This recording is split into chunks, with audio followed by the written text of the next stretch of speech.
Good morning and Boker Tov. Good morning and Boker Tov. Welcome back to 10 Minutes of Meaning. Please help yourself to some coffee and some delicious chametz. Our 10 Minutes of Meaning series is generously sponsored anonymously. Zecher Nishmas Alter Shlomo Ben Pinchas. We're very grateful to our anonymous sponsors. We're on the 22nd chapter of Mesillas Yesharim. The Ramchal has been helping us chart a course and a path towards a better version of ourselves. How can we realize our potential? How can we live most disciplined, elevated lives? How can we be our best version? And here this chapter has been dealing with the midah of anava, of humility and of modesty. Humility and modesty is in our mentality. It's in our approach and our attitude, our perspective with which we approach the world. But it's also in our behavior. It's in our actions. And here the Ramchal has been talking about dividing it into several ways. Number one, ha'echad be'esnaheg be'shiflus, to carry ourselves with modesty and humility, to not walk into a room and think we're all that, to not need all the attention, to not take all the air out of the room. And this manifests itself in the way that we speak b'diburo. Do we speak with arrogance, with confidence, overconfidence? Do we speak with ego, or do we speak with humility? Number two, bahali chaso. What is our posture when we walk around? What is our posture as we interact with the world? If someone were to look at us walk into a room, someone to observe us walking on the street, would they see humility and modesty, or would they see a person with bravado? Would they see a person with ego? And lastly, bishivto, where is our place in the community? Do we insist on being placed and elevated and be among those who are distinguished, or are we happy? Are we happy to interact? Do we see ourselves as fitting in? Are we part of the amcha? How do we see ourselves and how do we relate to others? It says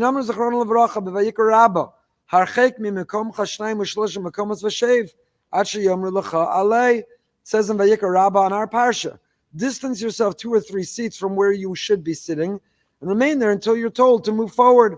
You don't need to sit in the front row. You don't need the best seat. You don't need the aisle. You don't need the extra legroom. Not on the airplane. There it's understandable if you need all those things. But in life, in the shul and so on, be happy. Don't assert yourself. Don't elevate yourself. Don't assume the best seat and someone needs to say, yeah, I'm not sure why you're on the bima. Let them say, come, sit. Person should bring a mentality that I'm happy to sit in the back. I'm happy to fit in. I'm happy to blend in. Gemara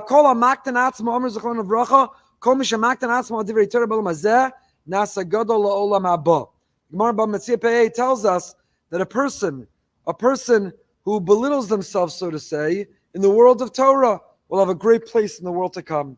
If there's a Torah argument or a Torah debate, don't assume that you are the smartest, the biggest authority, you know it all. Be maktin atzma divrei Torah. Be listening. Be willing to learn. Be willing to listen. Be open to influence. Being open to being persuaded. Because the inverse is true.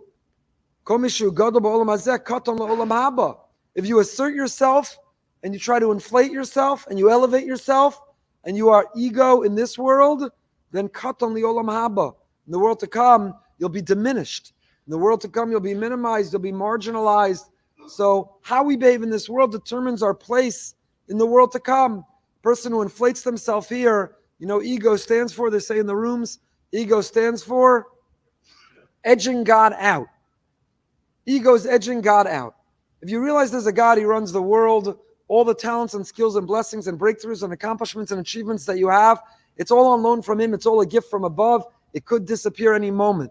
Then you'll never have an ego. You're just grateful for your lot in life, your blessings in life.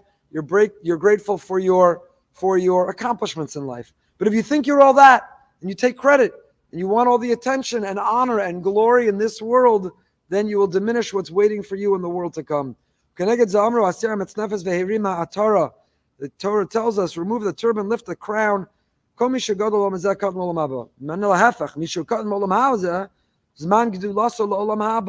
Fit in this world and blend in this world and be humble in this world, and your greatness will be evident to all in the world to come. Learn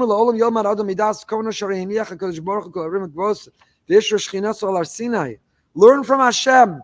When He was ready to transmit the Torah, where did He give us the Torah? Har Sinai. Every Jewish child knows why was Har Sinai chosen. It's not the most impressive. It's not the most eye-catching. It's not the destination for Pesach programs and summer retreats and conferences. Why was Har Sinai chosen? Because it was the lowliest, it was the most humble, it is the most modest. Because of its shiftless. Because Har Sinai says, I'm just a mountain.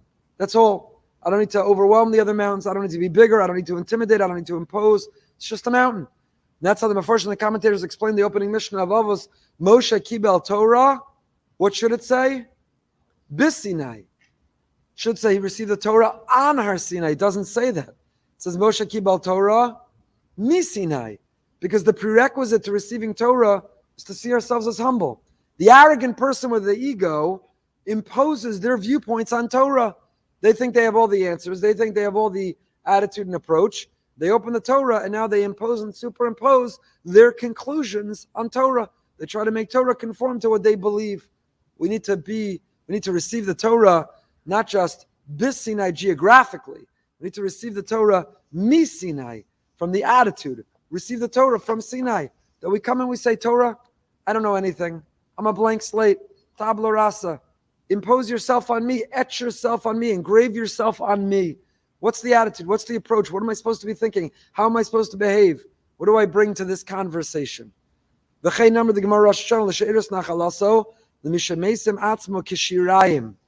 refer to ourselves as shirayim, the leftovers. Leftovers. You don't always need a freshly cooked meal. I'm a leftover guy. Sunday, Monday, Tuesday, Wednesday already saying L'chon Ranana. Maybe it's too late. It's already the next Shabbos. But a leftover guy. No, still. The cholent, still Wednesday. Still good Wednesday. And leftovers. Leftovers are good. Shirayim, just give me the shirayim. I'm good for the shirayim. The leftovers, I'm good with the leftovers. Delicious. I don't need anything fancy. Don't need anything special. Mesim atzmo kishirayim. Make yourself. You don't need the front row. You don't need the elevated. You don't need the platform. Now, Achelak Hasheni, now the Ramchal moves over. So in the world of thought and attitude we spoke about, we've now moved to the world of action. In action, there's speech, diburo. There's the way we walk, halicha. And there's yeshiva, the way we sit, with whom we sit, how we sit, where we sit. And now Achelak Hasheni, Svilas ha'elbonos. So important. The Ramchal talks about what ability do we have to absorb the insults from others. We're a very, very sensitive generation. We need to create safe spaces. And we understand we are simultaneously responsible for how we speak to others. An article this week is about being sensitive in the language that we use to not unintentionally hurt others, but we also are responsible to not allow ourselves to be too easily hurt by others. We're responsible for our own feelings, our reaction, and not to demand of others a emotional immunity debt, to be so hypersensitive in such a safe space that we end up being easily injured by other people's words. Both are true simultaneously. So Ramchal says, Svilas elbonos. How do we absorb insults from others? Are we so hypersensitive? Someone walked by, they didn't say hello, and now our world has come crashing and caving in. Now we're hypersensitive and we make an entire drama. Or do we have the ability to say, it's not about me? I'm sure there's something going on in their life. I'm sure they're distracted for a good reason. I'm good. Not about my ego, not about my needs, where I was seated and with whom I was seated at the simcha, and did they reciprocate and invite me back over and I served them meat? How could they serve me chicken? And it's a big drama and it's a big insult and there's a big fight. I had them 6 times, they've only had me back 5 times. I have a spreadsheet when it comes to my children's simchas. I know exactly the gift everyone gave. I won't give a penny more at their simcha than what I got from my kids. And they never gave a gift. I'm certainly not giving a gift.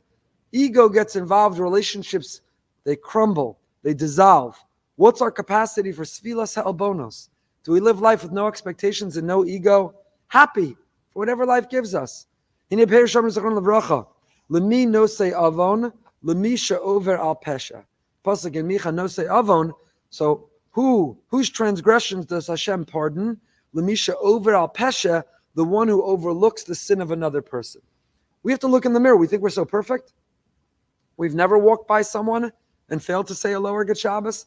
We've always been excellent at reciprocating exactly evenly. We remember to give a gift to every simcha we've ever attended. We're so perfect that we can be in a position that we take such offense and that we're so injured by other people's behavior. We have to look in the mirror. We have to take responsibility. And when we realize we want others to be forgiving and flexible with us, then we have to be forgiving and flexible. We want the Almighty, the Ribono Shel Olam, to not open our file. Says, oh, this one's so exacting. with his friends, maybe I should be exacting with him or with her. V'amru od, and the Gemara in Shabbos tells us, Hane'elavim ve'inin ovim shomim cherpasam ve'inin mishivim aleim akasav omer v'yovav kitzeis Hashem asher b'gvuraso. Who is the pasuk in Shoftim talking about? Those who love the eternal will be like a merging of the sun in all of its glory. The Gemara says, Gemara Shabbos says, this is Hane'elavim ve'inin ovim. Someone sent you a text, they sent you an email, they shouted at you in public, they embarrassed you. So do you get all, I'm going to write back, I'm going to destroy them, I'm going to show them, I'm going to rip them, I'm going to kill them, I'm going to get them, what did you say? Okay, there's clearly something going on with them. This is a problem in them, I'm not going to absorb it into me. And the Gemara here talks about the greatness. Hane'elavim ve'inin ovim. The Chavetz Chaim writes in Shmiras Alashim, and there's a Masorah tradition that we have from many others. We'll end with this. That, in fact, a person who's able to absorb the insult, the blow of another, and not react, wow, what a gift, what an opportunity, what a privilege to be in that position.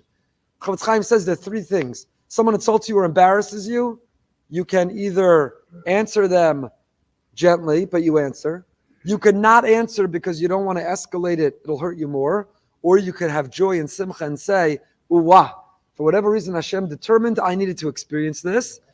This is an opportunity for me, and therefore I'm going to accept it, I'm going to absorb it, I'm not going to react, I'm not going to respond. Such an individual capable, go find that person and get a bracha from them. It's an eis ratzon, it's an auspicious moment, an individual who could receive such a joy. It's a story of Rabbi Willig, who once answered the phone at home, and his family was watching their middle of dinner, and they didn't hear anything he was saying. He clearly was being spoken to on the other end, and he started to dance with the phone receiver to his ear. And they wondered, why is our father, those who know Rabbi Willig well can picture, he's skipping, he's dancing, he's got a smile, because someone called him to give him a mishaberach. Someone called him unfairly, unjustly, yelling and screaming, and he was so excited. It's an eis ratzon for me. I can fulfill this gemara in Shabbos. I can fulfill this Masorah we have, the Chavetz Chaim and others. I can absorb this insult and not react and not respond and let it go and maintain my composure and realize for whatever reason I meant to receive this right now. It's a reason to sing and dance. It's a reason to be happy. Don't do it in front of the person insulting you. You'll just make things worse. You'll just escalate it. But walk away and with a smile. And if you see someone who's able to do that, go get a bracha from them in that moment. They're in a position to bless others. Amuna 8:45 tonight behind the bima with Eli Beer and Rabbi Nachman Seltzer, brand new book, 90 Seconds, the story of Eli Beer and Hatzalah. Stay happy, stay healthy, and stay happy, healthy, and holy. Sorry I'm late. Apologies to the 8:30 minion, who clearly are not in a rush anyway to go anywhere. Thank you. There is a cube. Come on. What's going on, Hamid? Thank you for making sure we're having a meeting. Yeah, I'm not sure I'm going to be able to. I'm going to have to keep you posted. Believe it, it's a political